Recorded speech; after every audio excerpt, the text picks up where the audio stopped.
সুখবর বন্ধুরা, good news. নতুন চ্যানেল খুললেই চ্যানেলকে মনিটাইজ না করেই কিন্তু ইনকাম চালু। কিন্তু কিভাবে? তোমরা এতদিন কি জানতে যে একটা চ্যানেলকে মনিটাইজ না করলে চ্যানেলে ইনকাম করা যায় না, চ্যানেলে যে ডলার হয় সেটা দেখা যায় না, জানা যায় না, বোঝা যায় না। কিন্তু বন্ধুরা, আর কোনো টেনশন নেই, আর চিন্তা নেই। তুমি আজকে একটা চ্যানেল খুলেছো, তুমি আজকেই কিন্তু সেই চ্যানেল থেকে ইনকাম শুরু করে দিয়েছো। ইনকাম তুমি অলরেডি করছো। তার জন্য তোমাদেরকে আমি প্রুফ দেখাবো। সবার প্রথমে নতুন একটা চ্যানেল খুলেছি আমি, ইউটিউবার হও 2.0। তোমরা অনেকেই কিন্তু জানো, সেই চ্যানেলে মাত্র দুটো ভিডিও দিয়েছি, দুটো ভিডিও দিয়েই কিন্তু ইনকাম শুরু করে ফেলেছি আমি। কত টাকা ইনকাম করলাম একটুখানি দেখো, তোমাদের চোখ পুরো কপালে উঠে যাবে।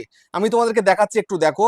আমি এখানে ইউটিউবে চলে গেলাম, ইউটিউবে যাওয়ার পর এখানে সার্চ করছি ইউটিউবার হও 2.0, YUUTUBER, ইউটিউবার HOU হও 2.0। দেখো আমার চ্যানেলটা প্রথম দিন থেকেই সার্চে, বুঝতে পেরেছো?